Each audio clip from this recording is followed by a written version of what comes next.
Ilang re-electionist at mga dating senador ang kabilang sa naghain ng kandidatura sa ikalawang araw ng filing ng COC. Narito ang aking report. Nakailang takbo na umano sa Senado si Victoriano Inte, ang unang naghain ng COC sa pagkasenador ngayong araw. Kasunod niya ngayong araw ang re-electionist na si Senador Amy Marcos na sinamahan ng kanyang inang si dating First Lady Imelda Marcos. Nag-anunsyo na siyang independent pero nationalista ang inilagay na partido sa COC.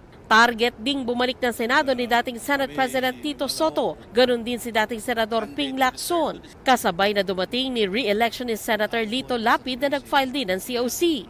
Gusto ring makaisa sa 12 slot ng Senado ni na Eric Negapatan, nagpakilalang engineer at building contractor, at Magno Manalo, nagpakilalang pastor at dating security guard. Ikatlong beses na pagtakbo naman ito ni Betsaida Lopez. Isinusumpa ko Na-emosyonal na humarap sa media dahil lagi daw siya nadedeklarang nuisance o panggulo lang. Nag-file din ng COC si Manuel Andrada na ikalawang beses na raw nag-file ng COC at Janry Gargarita na nagpakilalang isang Army Reservist. Ayon sa COMELEC, hindi lahat ng nag-file ay malalagay sa balota dahil merong maaaring ma-disqualify o kaya ay madeklarang nuisance candidate.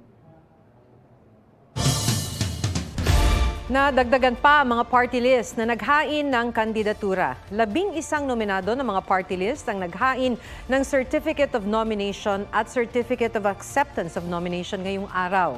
Sa kasalukuyan, 26 na ang bilang ng mga nag-file na party list. Naghain po ng Certificate of Candidacy si Kerwin Espinosa na idinawit ni dating Pangulong Duterte sa iligal na droga noon. Nais niya tumakbo bilang alkalde ng Albuera, Leyte na minsan ding hinawakan ng kanyang amang si Rolando Espinosa.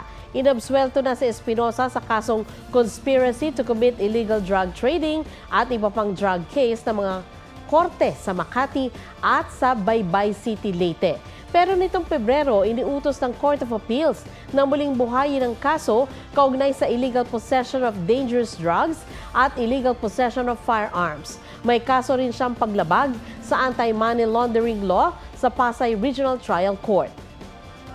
Huwag magpahuli sa mga balitang dapat ninyong malaman. Mag-subscribe sa GMA Integrated News sa YouTube. Sa mga kapuso abroad, subaybayan nyo kami sa GMA Pinoy TV at sa www.gmanews.tv.